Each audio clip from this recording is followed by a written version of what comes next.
Buenas noches tengan todos ustedes. Juan Guillermo Guerrero Méndez, 320-370-0091. Recuerda que tú estás en mí, yo estoy en ti, por lo tanto nos necesitamos. La cultura como deporte. Vamos a continuar con esos diálogos de Platón y vamos a seguir aprendiendo, porque nos hemos dado cuenta que en esa época había gente legal, personas que en últimas saben lo que quieren y personas que han dejado sin ellos querer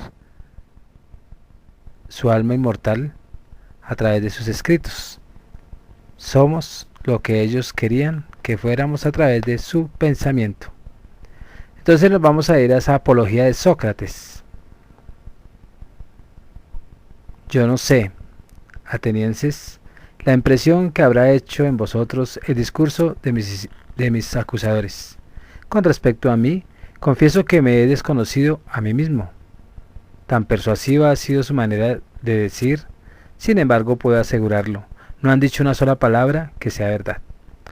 Pero de todas sus calumnias, lo dice Sócrates, lo que más me ha sorprendido es la prevención que os han hecho en que estéis muy en guardia para no ser seducidos por mi elocuencia, porque el no haber temido el mentis vergonzoso que yo le voy a dar en ese momento, haciendo ver que no soy elocuente, es el colmo de la imprudencia, a menos que no llamen elocuente al que dice la verdad.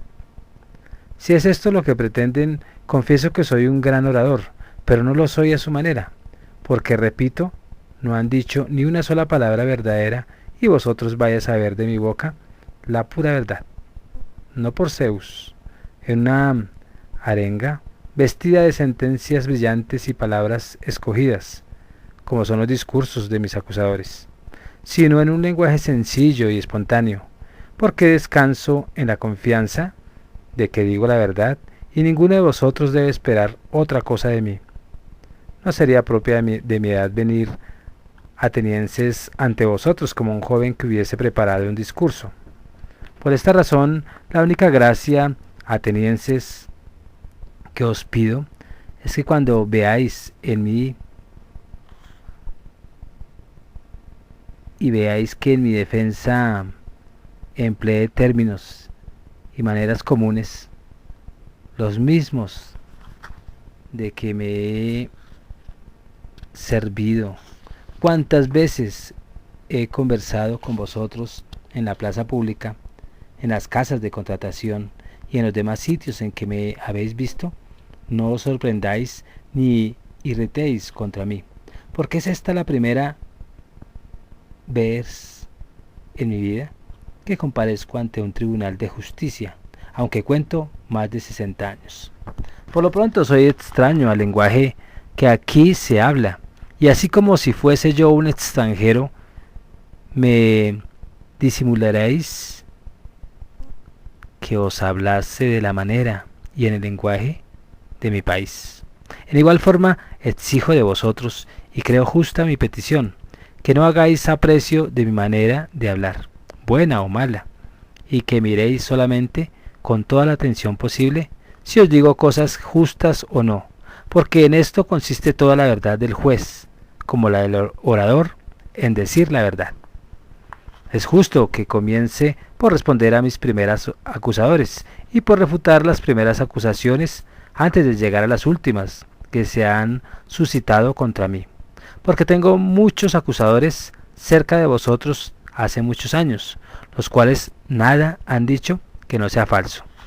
Temo más a estos que a Anito y a sus cómplices, aunque sean estos últimos muy elocuentes, pero son aquellos mucho más temibles, por cuanto compañeros vuestros en su mayor parte desde la infancia, y os han dado de mí muy malas noticias, y os han dicho que hay un cierto Sócrates, hombre sabio que indaga lo que pasa en los cielos y en las entrañas de la tierra, y que sabe convertir en buena una mala causa. Los que han sembrado estos falsos rumores son mis más peligrosos acusadores, porque, prestándoles oídos, llegan a los demás a persuadirle de que los hombres que se consagran a tales indagaciones no creen en la existencia de los dioses. Por otra parte, estos acusadores son en gran número y hace mucho tiempo que están metidos en esa trama.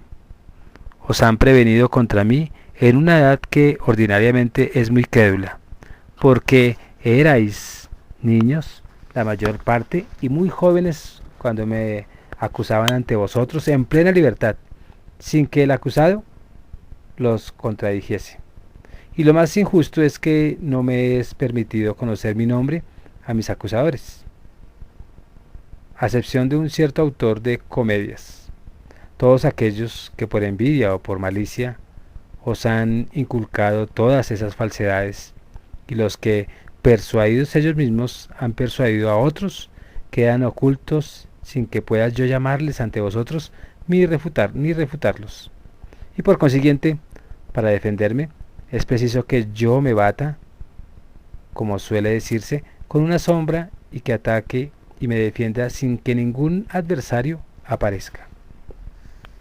Considerad, atenienses, que yo tengo que habérmelas con dos suertes de acusadores, como os he dicho, los que me están acusando a mucho tiempo y los que ahora me citan ante el tribunal, y creedme, os lo suplico, es preciso que yo responda por lo pronto a los primeros, porque son los primeros a quienes habéis oído y han producido en vosotros más profunda impresión.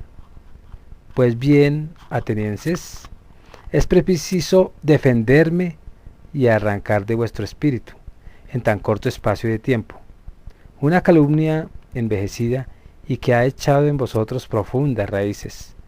Desearía con todo mi corazón que fuese en ventaja vuestra y mía, y que mi apología pudiera servir para mi justificación, pero yo sé cuán difícil es esto, sin que en este punto pueda hacerme ilusión. Venga lo que los dioses quieran, es preciso obedecer a la ley y defenderse. Remontémonos, pues, al primer origen de la acusación, sobre la que he sido tan desacreditado y que ha dado a Melito confianza para arrastrarme ante el tribunal. ¿Qué decían mis primeros acusadores? Porque es preciso presentar en forma su acusación, como si apareciese escrita y con los juramentos recibidos. Sócrates es un impío. Por una curiosidad criminal quiere penetrar lo que pasa en los cielos y en la tierra. Convierte en buena una mala causa y enseña a los demás sus doctrinas. He aquí la acusación. Ya la habéis visto en la comedia de Aristófanes, en la que se presenta un cierto Sócrates que dice que se pasea por los aires y otra extravagancia semejante, que yo ignoro absolutamente. Y esto no lo digo porque desprecie esta clase de conocimientos. Si entre vosotros hay alguno entendido en ellos, pues que Melito no me formule nuevos cargos por esta concesión, sino que es solo para haceros ver que yo jamás me he mezclado en tales ciencias, pudiendo poner por testigos a la mayor parte de vosotros.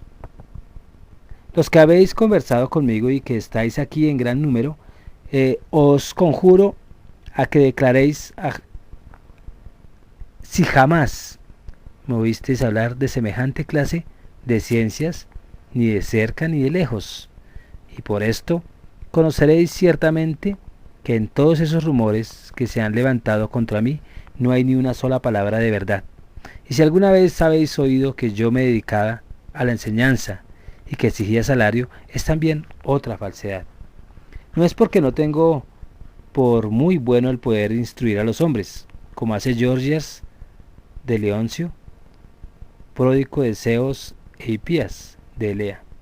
Estos grandes personajes tienen el maravilloso talento, donde quiera que vayan, de persuadir a los jóvenes y que se unan a ellos y abandonen a sus ciudadanos, cuando podrían estar estos seres y tener sus maestros sin costarles un óvalo. Y no solo les pagan la enseñanza, sino que contraen con ellos una deuda de agradecimiento infinito. He oído decir que vino aquí un hombre de Paros, que es muy hábil, porque habiéndome hallado uno de esos días en casa de Callias, hijo de Hipónico, hombre que gasta más con los sofistas que todos los ciudadanos juntos, me dio gana de decirle, hablando de sus dos hijos, Callias, si tuvieras por hijos 2 potros o 2 terneros, ¿no trataríamos de ponerlos al cuidado de un hombre entendido? ¿A quién pagásemos bien para hacerlos tan buenos y hermosos cuanto pudieran serlo, y les diera todas las buenas cualidades que deberían tener? Y este hombre entendido no debería ser un buen picador y un buen labrador. Y puesto que tú tienes por hijos hombres, ¿qué maestro has resuelto darles? ¿Qué hombre he conocido que sea capaz de dar lecciones sobre los deberes del hombre y del ciudadano? Porque no dudo que hayas pensado de esto desde el acto que has tenido hijos. ¿Y conoces a alguno? Sí, me respondió Callias. ¿Quién es?, le repliqué. ¿De dónde es y cuántos lleva? Es Eveno, Sócrates, me dijo. Es de Paros y lleva 5 minas. Para los sucesivos tendré a Eveno por muy dichoso si es cierto que tiene ese talento y puede comunicarlo a los demás. Por lo que a mí me toca, atenienses, me llenaría de orgullo y me tendría por afortunado si tuviera esa cualidad, pero desgraciadamente no la tengo. Alguno de vosotros me dirá, quizá, pero Sócrates, ¿qué es lo que dices? ¿De dónde nacen estas calumnias que se han propalado contra ti? Porque si te has limitado a hacer lo mismo que hacen los demás ciudadanos, jamás debieron esparcirse tales rumores. Dinos pues el hecho de verdad para que no formemos un juicio temerario. Esta objeción me parece justa. Voy a explicaros lo que tanto me ha desacreditado y ha hecho mi nombre tan famoso. Escuchadme pues, quizá alguno de entre vosotros creerán que yo no hablo seriamente, pero estad persuadidos que no os diré más que la verdad. La reputación que yo haya podido adquirir no tiene otro origen que una cierta sabiduría que existe en mí. ¿Cuál es esta sabiduría? Quizás una sabiduría puramente humana, y corro el riesgo de no ser, en otro concepto, sabio, al paso que los hombres de que acabo de hablaros son sabios de una sabiduría mucho más que humana. Nada tengo que deciros de esta última sabiduría, porque no la conozco. Y todos los que la imputan mienten, y solo intentan calumniarme. No os incomodéis, atenienses, si al parecer os hablo de mí mismo demasiado ventajosamente. Nada diré que proceda de mí, sino que lo atestiguaré con una autoridad digna de confianza. Por testigo de mi sabiduría os daré al mismo Dios de Delfos, que os dirá si la tengo y en qué consiste todos. Y todos dirán que en qué consiste. Todos conocéis a Querofón, mi compañero en la infancia, como lo fue la mayor parte de vosotros, y que fue desterrado con vosotros, y con vosotros volvió. Ya sabéis qué hombre era Querofón, y cuán ardiente era en cuanto emprendía. Un día, habiendo partido para Delfos, tuve el atrevimiento de preguntar al oráculo: os suplico que no os irritéis de lo que voy a decir. Si hablo y si había en el mundo un hombre más sabio que yo. La Pitia le respondió que no había ninguno. Querofón ha muerto, pero su hermano, que está presente, podrá dar fe de ello. Tened presente, atenienses, por qué os refiero todas esas cosas, pues es únicamente para haceros ver de dónde proceden esos falsos rumores que han corrido contra mí. Cuando supe la respuesta del oráculo, dijo para mí ¿Qué quiere decir el Dios? ¿Qué sentido ocultan estas palabras? Porque yo sé sobradamente que en mí no existe semejante sabiduría, ni pequeña ni grande. ¿Qué quiere pues decir al declararme el más sabio de los hombres? Porque Él no miente. La divinidad no puede mentir.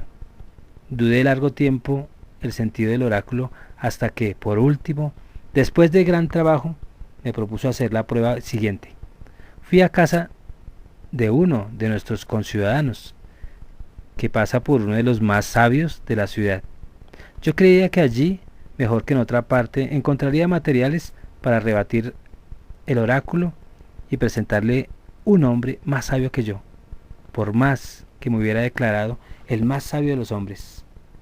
Examinando pues este hombre, de quien baste deciros que era uno de nuestros grandes políticos, sin necesidad de descubrir su nombre, y conversando con él, me encontré con que todo el mundo lo creía sabio, que él mismo se tenía por tal y en la realidad no lo era. Después de este descubrimiento, me esforcé en hacerle ver que de ninguna manera era lo que él creía ser, y de aquí ya lo que me hizo odioso a ese hombre y a los amigos suyos que asistieron a la conversación. Luego que de él me separé, razonaba conmigo mismo y me decía: yo soy más sabio que este hombre. Puede muy bien suceder que ni él ni yo sepamos nada de lo que es bello y de lo que es bueno. Pero hay esta diferencia, que él cree saberlo aunque no sepa nada, y yo, no sabiendo nada, creo no saber. Me parece pues que en esto yo, aunque poco más, era más sabio, porque no creía saber lo que no sabía. Desde allí me fui a casa de otro, que se le tenía por más sabio que el anterior. Me encontré con lo mismo y me granjeé nuevos enemigos. No por esto me desanimé.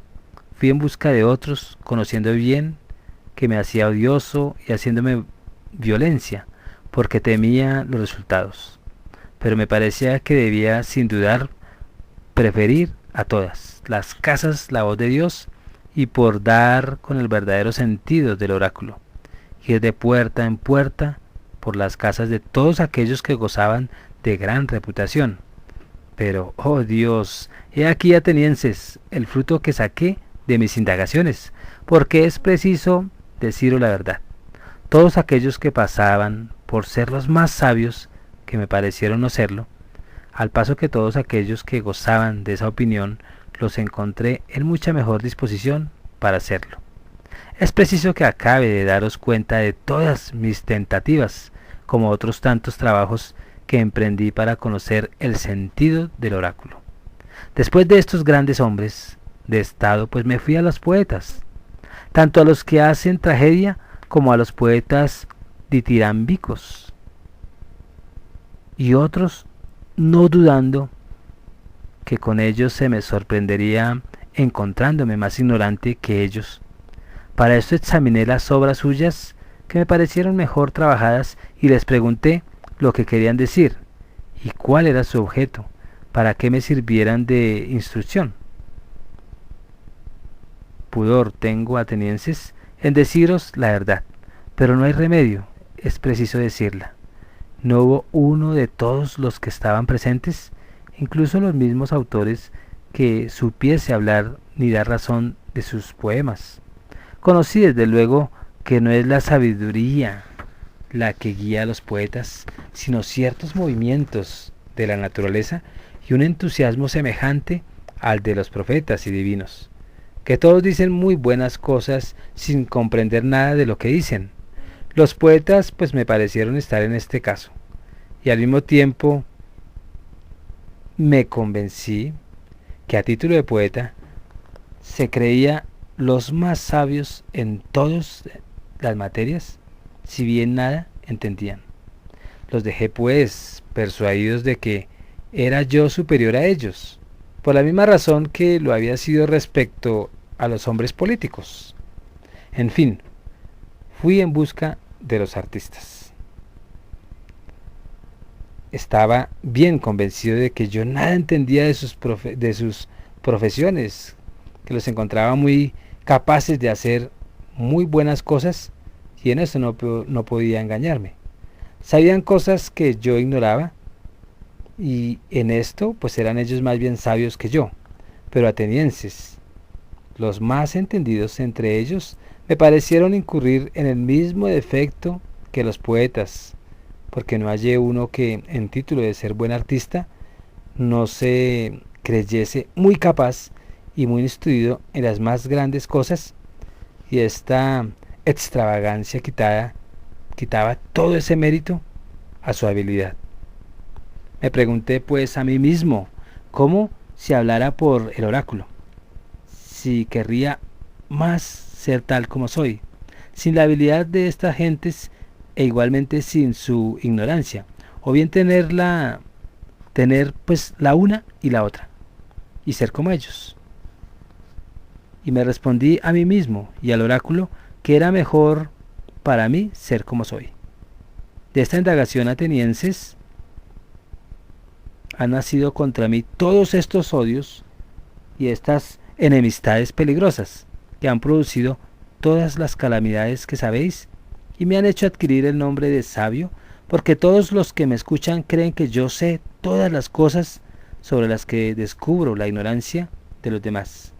Me parece, atenienses, que solo Dios es el verdadero sabio, y que esto ha querido decir por su oráculo, haciendo entender que toda la sabiduría humana no es gran cosa, o por mejor decir, que no es nada, y si el oráculo lo ha nombrado a Sócrates, sin duda le ha valido de mi nombre como un ejemplo y como si dijese a todos los hombres: el más sabio entre vosotros es aquel que reconoce como Sócrates que su sabiduría no es nada.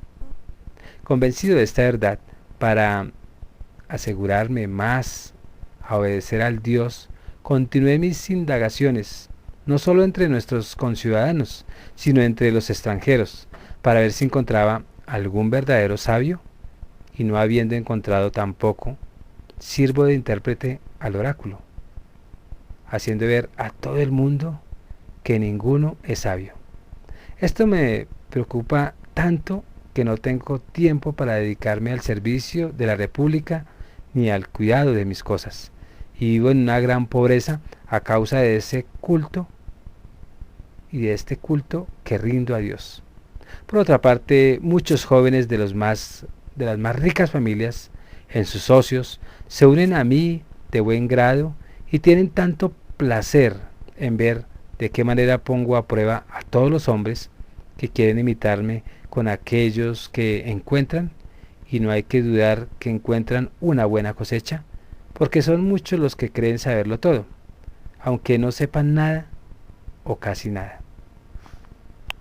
Todos aquellos que convencen de su ignorancia la toman conmigo y no con ellos, y van diciendo que hay un cierto Sócrates que es un malvado y un infame que corrompe a los jóvenes, y cuando se les pregunta qué hace o qué enseña, no tienen qué responder, y para disimular su flaqueza se desatan con esos cargos triviales que ordinariamente se dirigen contra los filósofos, que indagan lo que pasa en los cielos y en las entrañas de la tierra, que no creen en los dioses, que hacen buenas las más malas causas, y todo porque no se atreven a decir la verdad, que es que Sócrates los sorprende y descubre que se figuran que saben, cuando no saben nada.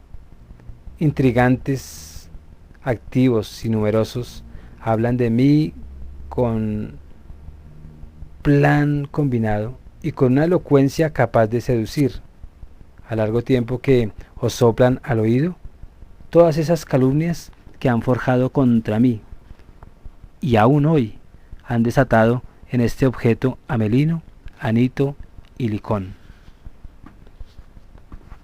Melito representa a los poetas, Anito a los políticos artistas, y Licón a los oradores. Esta es la razón porque, como os dije al principio, tendría por un gran milagro si en tan poco espacio pudiese destruir una calumnia que ha tenido tanto tiempo para echar raíces y fortificarse en vuestro espíritu. He aquí, atenienses, la verdad pura.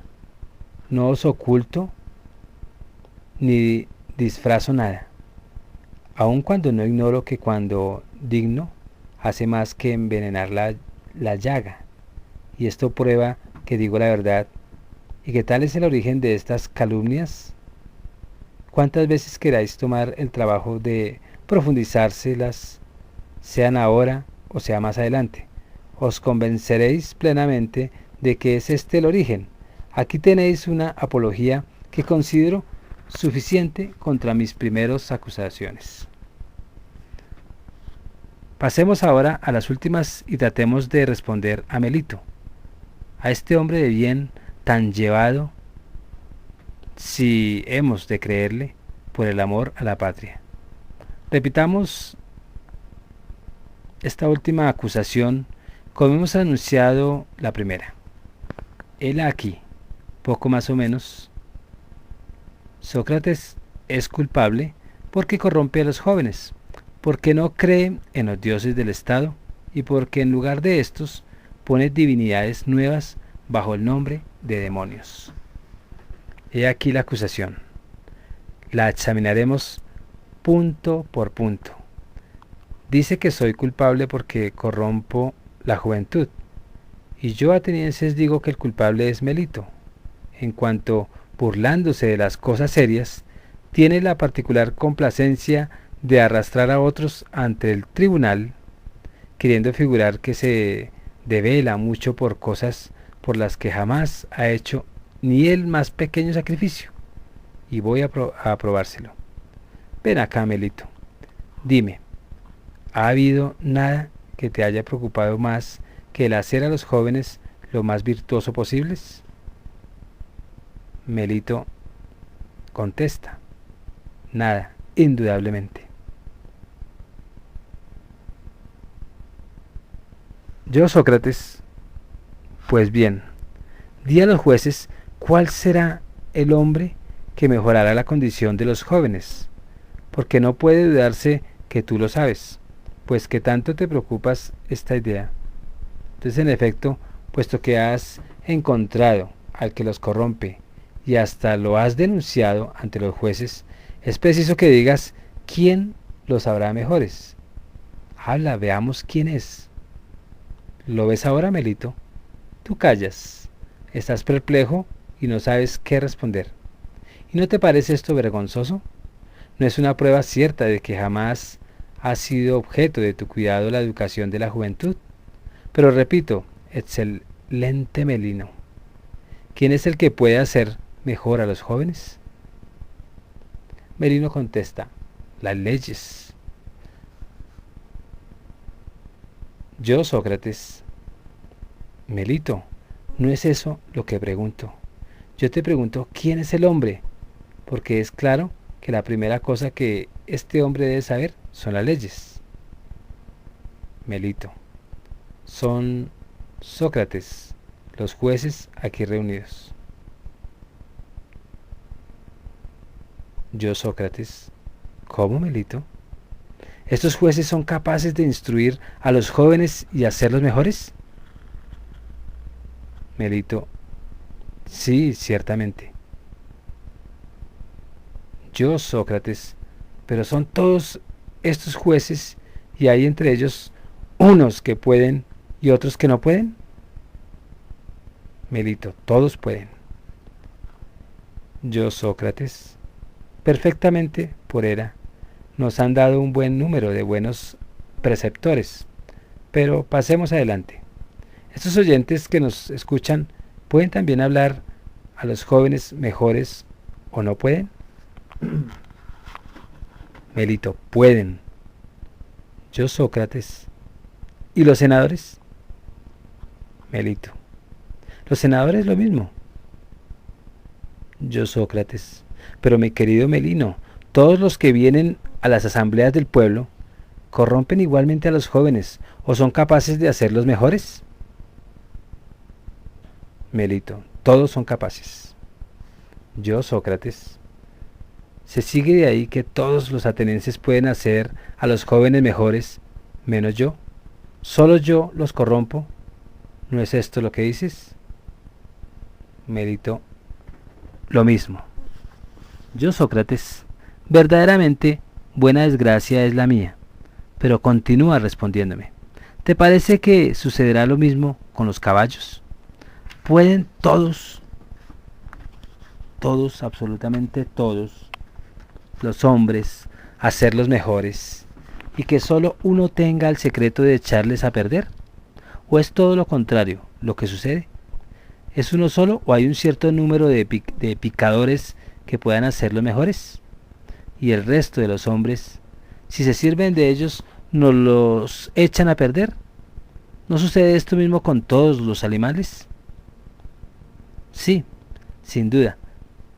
Ya convengáis en ello, Anito, y tú, o no convengáis, porque sería una gran fortuna y gran ventaja para la juventud, que solo hubiese un hombre capaz de corromperla y que todos los demás la pusieran en buen camino.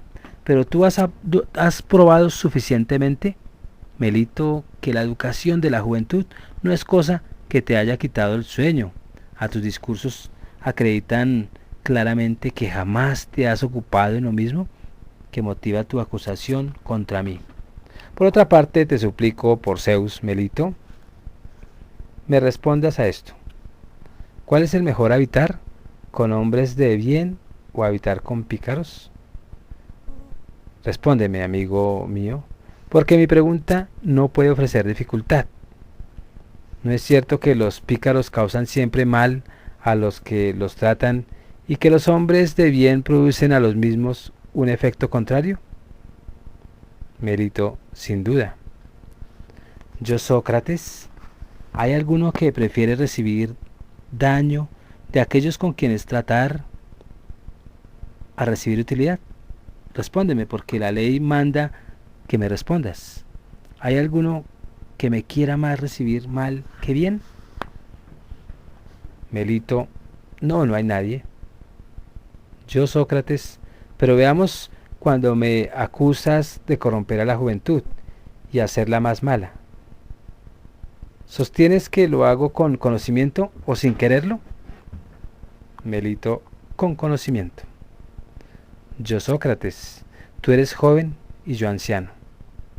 ¿Es posible que tu sabiduría supere tanto a la mía, que sabiendo tú que el roce con los males causa mal y el roce con los buenos causa bien, me supongas tan ignorante que no sepa que si convierto en malos a los que me rodean, me expongo a recibir mal, y que a pesar de esto insista y persista queriéndome y sabiéndolo?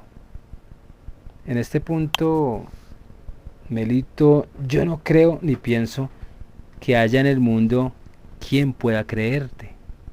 Uno de dos: o yo no corrompo a los jóvenes, o si los corrompo lo hago sin saberlo y a pesar mío, o de cualquiera manera que sea, eres un calumniador.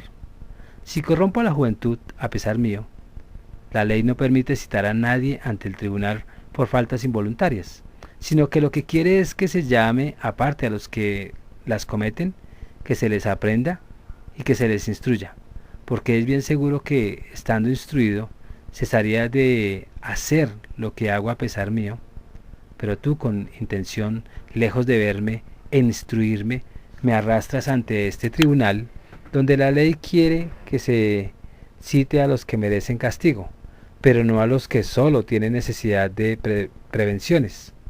Así, atenienses, he aquí una prueba evidente, como os decía antes, de que Melito jamás ha tenido cuidado de estas cosas, jamás ha pensado en ellas. Sin embargo, responde aún y dinos cómo corrompo a los jóvenes. ¿Es según tu denuncia enseñándoles o no a no reconocer los dioses que reconoce la patria y enseñándoles además a rendir culto bajo el nombre de demonios a otras divinidades? ¿No es cierto lo que dices? Melito, sí, es lo mismo. Yo, Sócrates. Melito, en nombre de esos mismos dioses de que ahora se trata, explícame de una manera un poco más clara, por mí y por estos jueces, porque no acabo de comprender si me acusas de enseñar que hay muchos dioses, o en este caso si creo que hay dioses, no soy ateo, y falta de materia para que sea yo culpable. Y si estos dioses no son del Estado, ¿es esto lo que me acusas? O bien, ¿me acusas de que no admito ningún dios y que enseño a los demás a que no reconozcan ninguno? Melito, te acuso de no reconocer a ningún dios. Yo, Sócrates.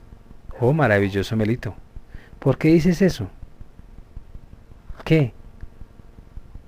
¿Por qué?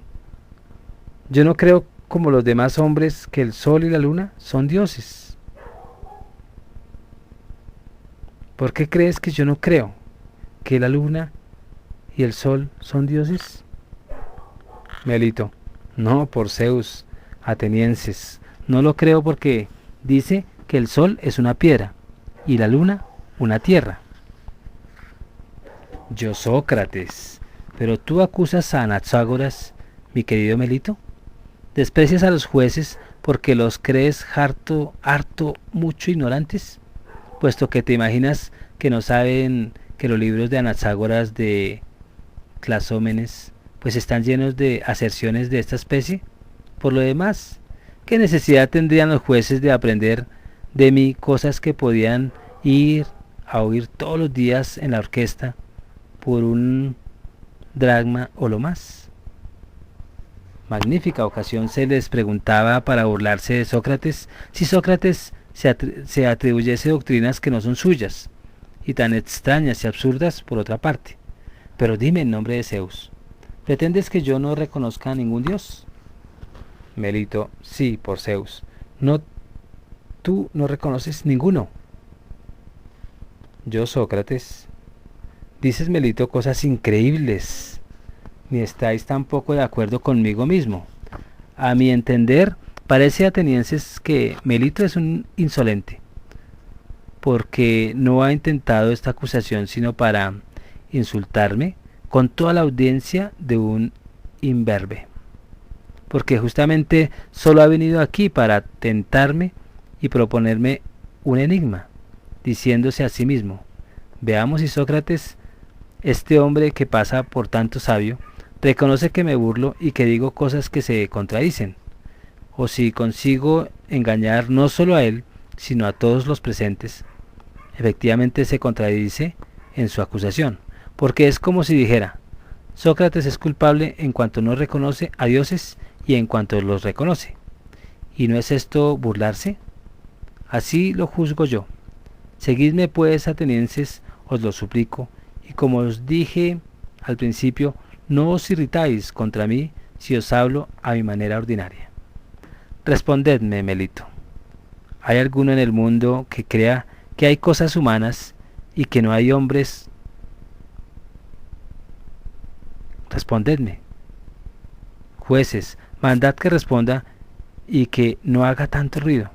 ¿Hay quien crea que hay reglas para enseñar a los caballos y que no hay caballos? ¿Que hay tocadores de flauta y que no hay aires de flauta?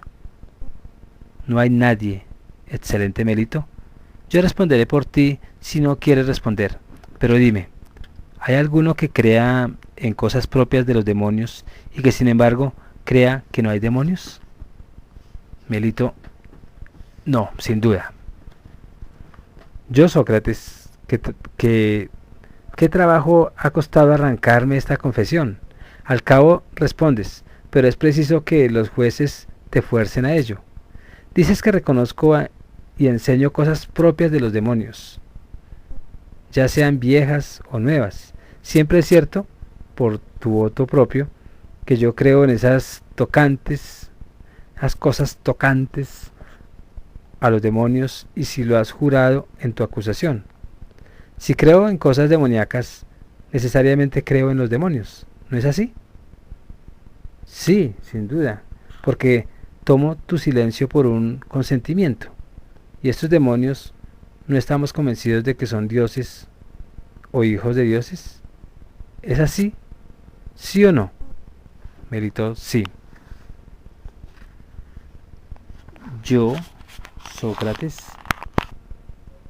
por consiguiente, puesto que yo creo en los demonios, según tu misma confesión, y que los demonios son dioses, he aquí la prueba de lo que yo decía, de que tú nos propones enigmas para divertirse a mis expensas, diciendo que no creo en los dioses y que sin embargo creo en los dioses, puesto que creo en los demonios.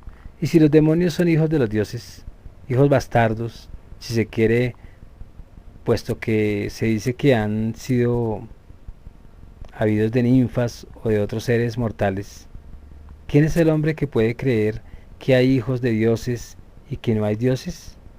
Eso es tan absurdo como creer que hay mulos nacidos de caballos y asnos, y que no hay caballos ni asnos. Así, Melito, pues no puedo menos de que hayas intentado esta acusación contra mí, por solo probarme, y a falta de pretexto legítimo, por arrastrarme ante el tribunal, porque a nadie que tenga sentido común puede persuadir jamás de que el hombre que cree que hay cosas concernientes a los dioses y a los demonios pueda creer, sin embargo, que no hay demonios, ni dioses, ni héroes. Esto es absolutamente imposible. Pero no tengo necesidad de extenderme más en mi defensa, atenienses, a lo que acabo de decir hasta para hacer ver que no soy culpable y que la acusación de Melito carece de fundamento. Estad persuadidos, atenienses, de lo que os digo en un principio, de que me he atraído muchos odios, que esta es la verdad, y que lo que me perderé y lo que me perderá en últimas, si sucumbo, no será ni Melito ni Anito, será este odio, esta envidia del pueblo que hace víctimas a tantos hombres de bien y que harán perecer en lo sucesivo a muchos más, porque no hay que esperar que se satisfagan con el sacrificio solo de mi persona. Quizá me dirá alguno: ¿no tienes remordimiento, Sócrates, en haberte consagrado a un estudio que te pone en este momento en peligro de muerte?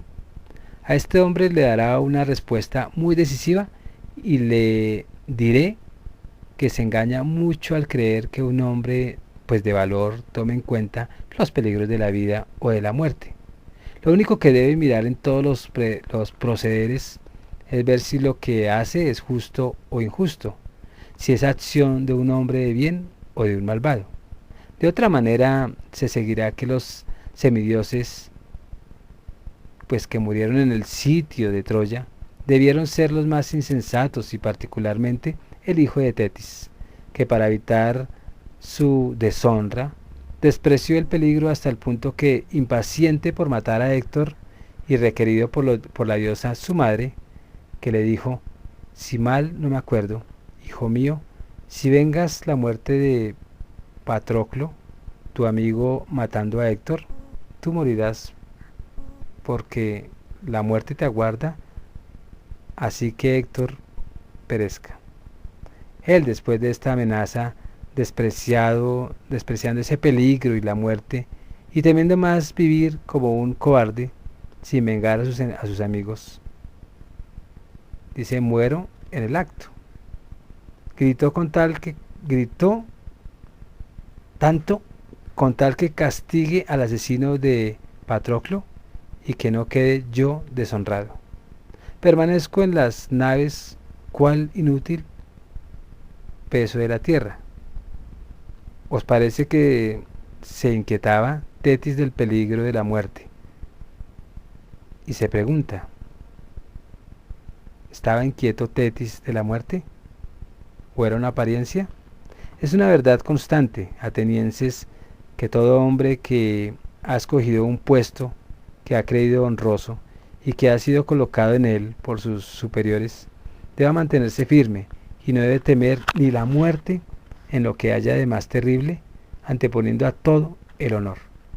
Me conduciría de una manera singular y extraña, atenienses, si después de haber guardado fielmente todos los puestos que me han destinado puestos nuestros generales en Potidea, en Antífolis y en Delio, y de haber expuesto mi vida tantas veces, ahora que el Dios me ha ordenado, porque así lo creo, pasar mis días en el estudio de la filosofía, estudiándome a mí mismo y estudiando a los demás. Abandonase este puesto por miedo a la muerte o cualquier otro peligro. Verdaderamente, esta sería una deserción criminal y me haría acreedor a que se me citará ante este tribunal como un impío, que no cree en los dioses, que desobedece al oráculo, que le teme a la muerte y que se cree sabio y que no lo es. Porque temer a la muerte, atenienses, no es otra cosa que creerse sabio sin serlo y creer conocer lo que no se sabe. En efecto, nadie conoce la muerte, ni sabe si es el mayor de los bienes para el hombre. Sin embargo, se le teme, ¿por qué la muerte? Como si se supiera con certeza que es el mayor de todos los males. ¿No es una ignorancia vergonzante creer conocer una cosa que no se conoce? Respecto a mí, atenienses, pues quizás soy en este muy diferente de todos los demás hombres, y si en algo parezco más sabio que ellos, es porque no sabiendo lo que nos espera más allá de la muerte, digo y sostengo que no lo sé. Lo que sé de cierto es que cometer injusticias y desobedecer al que es mejor y está por encima de nosotros, sea Dios, sea hombre, es lo más criminal y lo más vergonzoso. Por lo mismo, yo no temeré ni huiré nunca de males que no conozco y que son quizás verdaderos bienes, pero temeré y huiré siempre de males que sé con certeza que son verdaderos males. Sí, y a pesar de las instancias de Anito, quien ha manifestado que o no haberme traído ante el tribunal, o que una vez llamado, no podéis vosotros disponeros pues de hacerme morir, porque dice que si me escapase de la muerte, vuestros hijos, que son ya afectos a la doctrina de Sócrates, serían irremisiblemente corrompidos. Me dijisteis, Sócrates, en nada estimamos la acusación de Anito y te declaramos absuelto, pero esa condición de que céfaras y ya no más filosofía, y de hacer tus indagaciones acostumbradas, y si reincides y llega a descubrirse, tú morirás. Si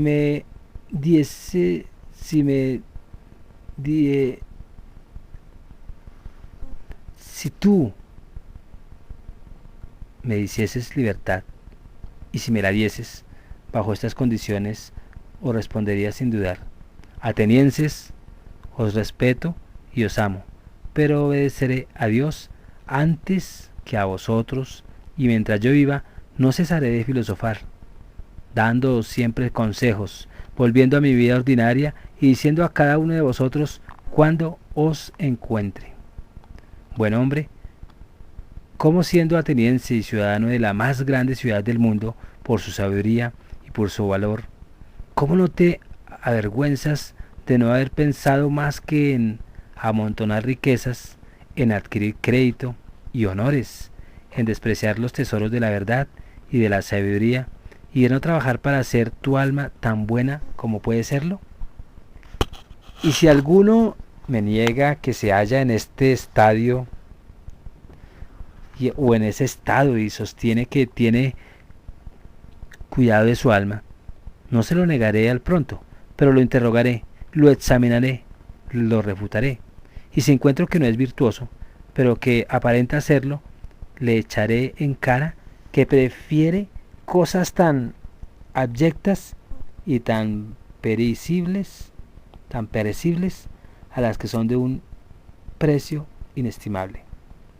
He aquí de qué manera hablaré a los jóvenes y a los viejos, a los ciudadanos y a los extranjeros, pero principalmente a los ciudadanos, porque vosotros me tocáis más de cerca, porque es preciso que sepáis que esto es lo que Dios me ordena y estoy persuadido de que el mayor bien que ha disfrutado esta ciudad de este servicio continuo que yo rindo al Dios.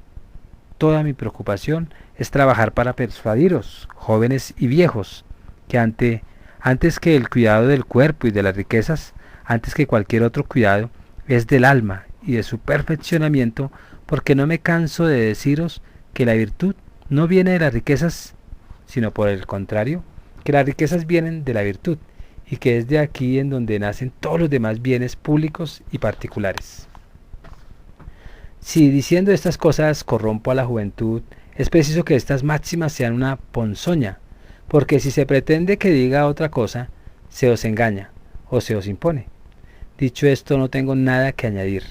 Haced lo que pide Anito o no lo hagáis. Dadme libertad o no me la deis. Yo no puedo hacer otra cosa, aunque hubiera de morir 1000 veces. Pero no murmuréis, atenienses, y concededme la gracia que os pedí al principio, que me escuchéis con calma, que creo que no os será infructuosa, porque tengo que deciros otras muchas cosas que quizá os harán murmurar, pero no os dejáis llevar de vuestra pasión. Estad persuadidos de que si me hacéis morir, en el supuesto de que os acabo de declarar, el mal no será solo para mí. En efecto, ni Anito ni Melito pueden acusarme mal alguno, porque el mal no puede nada contra el hombre de bien. Me harán quizás condenar a muerte, o al destierro, o a la pérdida de mis bienes y de mis derechos de ciudadano. Males espantosos a los ojos de Melito y de sus amigos, pero yo no soy de su dictamen. A mi juicio, el más grande de todos los males es hacer lo que Anito hace en este momento, que es trabajar para hacer morir un inocente. En este momento, atenienses, no es en manera alguna por amor a mi persona por la que yo me defiendo, y sería un error al creerlo así, sino que es por amor a vosotros, porque condenarme sería ofender al Dios y desconocer al presente que os ha hecho. Muerto yo, atenienses, no encontraréis fácilmente otro ciudadano que el Dios conceda a esta ciudad. La comparación os parecerá quizá ridícula, como a un cordel y a un corcel noble y generoso, pero entorpecido por su misma grandeza y que tiene necesidad de espuela que lo excite y despierte.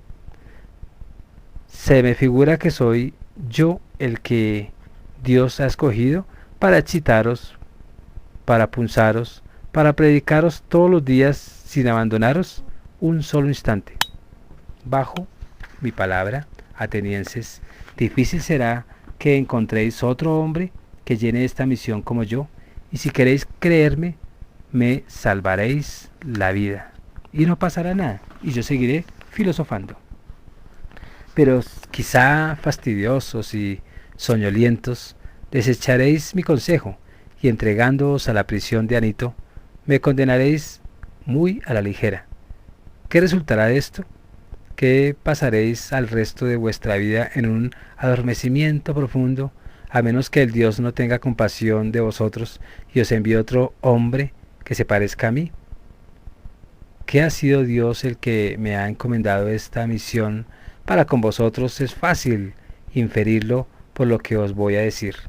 Hay un no sé qué de sobrehumano en el hecho de haber abandonado yo durante tantos años mis propios negocios por consagrarme a los vuestros, dirigiéndome a cada uno de vosotros en particular, como un padre o un hermano mayor puede hacerlo, y exhortándoos sin cesar a que practiquéis la virtud.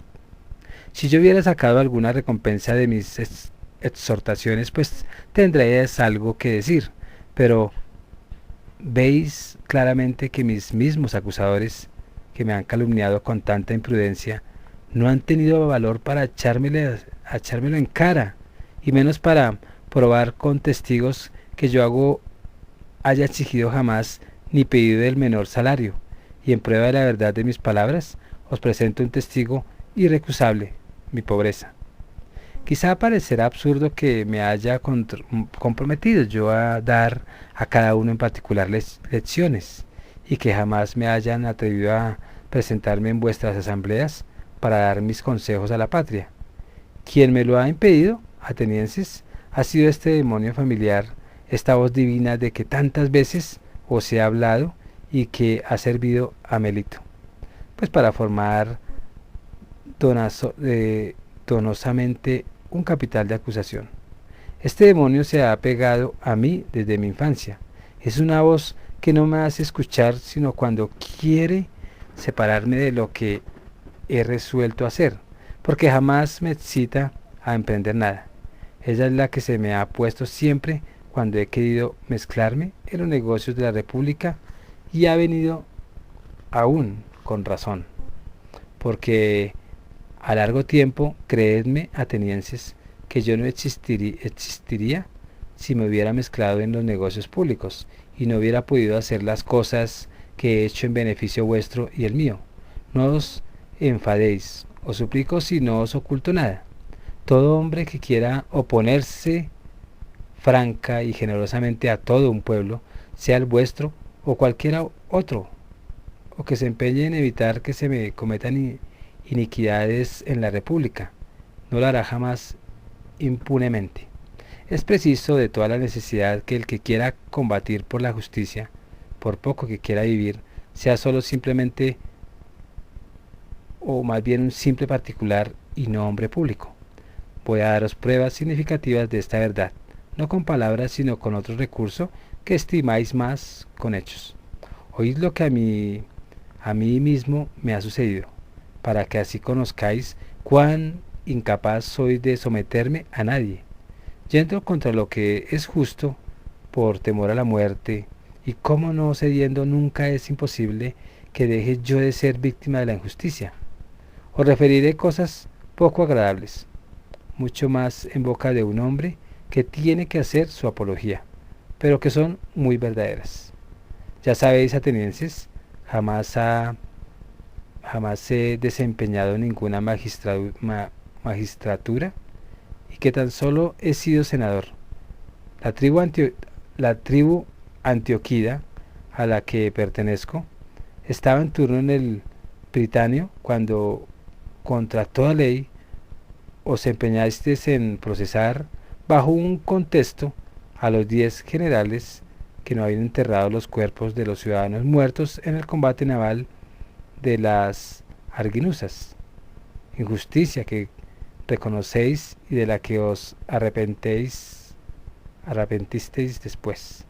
Entonces fui al único senador que se atrevió a oponerse a vosotros para impedir esta violación de las leyes. Protesté contra vuestro decreto y a pesar de los oradores que se preparaban para denunciarme, a pesar de vuestras amenazas y vuestros gritos, quise más correr este peligro con la ley y la justicia que consentir con vosotros en tan insigne iniquidad, sin que me arrebataran las cadenas ni la muerte. Esto acaeció cuando la ciudad era gobernada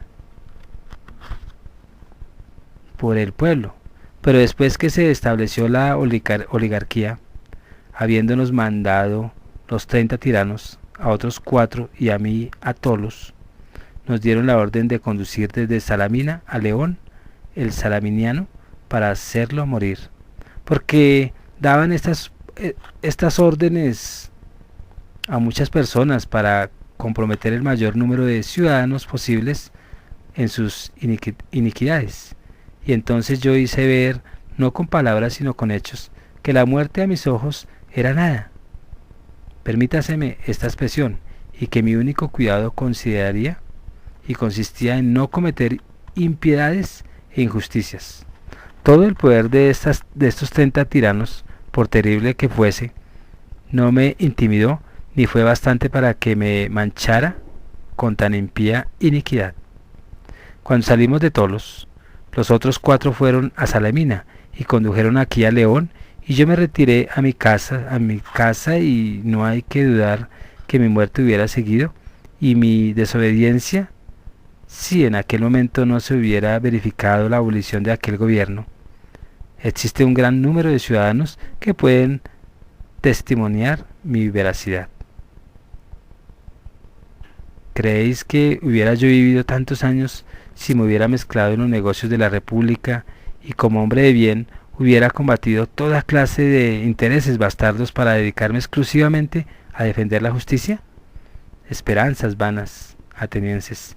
Ni yo ni ningún otro hubiera podido hacerlo. Pero la única cosa que me he propuesto toda mi vida en público y en particular es no ceder ante nadie, sea quien fuere, contra la justicia ni ante esos mismos tiranos que mis calumniadores quieren convertir en mis discípulos. Jamás he tenido por oficio el enseñar, y si ha habido algunos jóvenes o ancianos que han tenido deseo de verme a la obra y oír mis conversaciones, no les he negado esta satisfacción, porque como no es mercenario mi oficio, pues no rehúse el hablar, aun cuando con nada se me atribuye, y estoy dispuesto siempre a espontanearme con los ricos y pobres, dándoles toda anchura para que me pregunten y si lo prefieren para que me respondan a las acusaciones que yo suscite. Y si entre ellos hay algunos que se han hecho hombres de bien o pícaros, no hay que aclararme ni reprenderme por ello, porque no soy yo la causa, puesto que jamás he prometido enseñarles nada, y de hecho nada les he enseñado. Y si alguno se alaba de haber recibido lecciones privadas u oído de mí cosas distintas de las que digo públicamente a todo el mundo, estar persuadidos de que no dice la verdad. Ya sabéis, atenienses, por qué la mayor parte de las gentes gustan escucharme y conversar detenidamente conmigo. Os he dicho la verdad pura, y es porque tienen singular placer de combatir con gentes que se tienen por sabias y que no lo son. Combates que no son desagradables para los que los dirigen, como os dije antes. Es el Dios mismo el que me ha dado esta orden por medio de oráculos, por sueños o por todos los demás medios de que la divinidad puede valerse pues para hacer saber a los hombres su voluntad.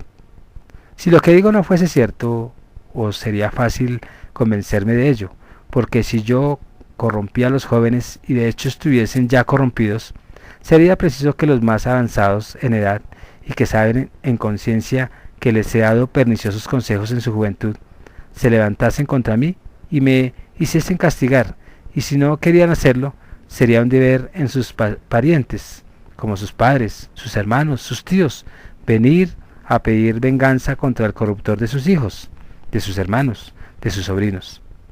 Veo mucho que estos presentes, como Critón, que es de mi pueblo y de mi edad, padre de Critoulo, que aquí se halla, Lisanias de Efetios, padre de Esquines, también presente, Antifón, también del pueblo de Cefisa y padre de Epígenes, y muchos otros cuyos hermanos han estado en mucha relación conmigo, como Nicostrates, hijo de Teosdótite y hermano de Teodoto, que ha muerto y que por tanto no tiene necesidad del socorro de su hermano.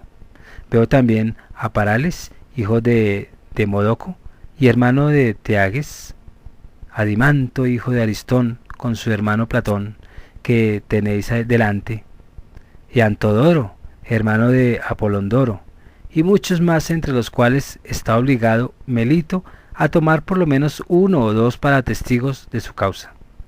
Si no ha pensado en ello, aún es tiempo. Yo le permito hacerlo. Que diga pues si puede, pero no puede, atenienses. Veréis que todos estos están dispuestos a defenderme, a mí, que me he corrompido y perdido enteramente, a sus hijos y hermanos, si hemos de creer a Melito y Anito. No quiero hacer valer la protección de los que he corrompido, porque podrían tener sus razones para defenderme, pero sus padres que no he seducido y que tienen ya cierta edad, ¿qué otra razón puede tener para protegerme más que mi derecho y mi inocencia? ¿No saben que Melito es un hombre engañoso, y que yo os digo más que la verdad. He aquí, atenienses, las razones de que puedo valerme para mi defensa. Las demás que paso en silencio son las de la misma naturaleza, pero quizá habrá alguno entre vosotros que, acordándose de haber estado en el puesto en que yo me hallo, se irritará contra mí, porque peligros muchos menores los he conjurado suplicando a sus jueces con lágrimas, y para excitar más la comprensión, haciendo venir a sus hijos, sus parientes y sus enemigos, aún amigos, mientras que yo no he querido recurrir a semejante aparato, a pesar de las señales que se advierten de que corro el mayor de todos los peligros. Quizá, presentándose a su espíritu esta diferencia, les agradaría contra mí, y dando con tal situación su voto, lo hará con indignación. Si hay alguno que abrigue estos sentimientos, lo que no creo, y solo lo digo en hipótesis, la excusa más racional de que pueda valerse con él es decirle: amigo mío, tengo también parientes, porque para servirme de la expresión de Homero, ¿no serán tus progenitores la encima o el peñasco de la vieja fábula? Bueno, mis queridos amigos, todos los que han escuchado esta primera parte de la defensa de Sócrates, vamos a dejar una segunda parte para que ustedes descansen un rato. Se despide Juan Guillermo Guerrero Méndez, 320-370-0091. Recuerda que tú estás en mí, yo estoy en ti, por lo tanto nos necesitamos. Y antes de irme, la cultura es un deporte. Y recordemos que cuando Sócrates fue condenado, Apolodoro exclamó: Sócrates, lo que me aflige más es verte morir inocente. Sócrates, pasándole la mano suavemente por la cabeza, le dijo con risa en los labios: amigo mío, ¿querrías mejor verme morir culpable? Muchas gracias.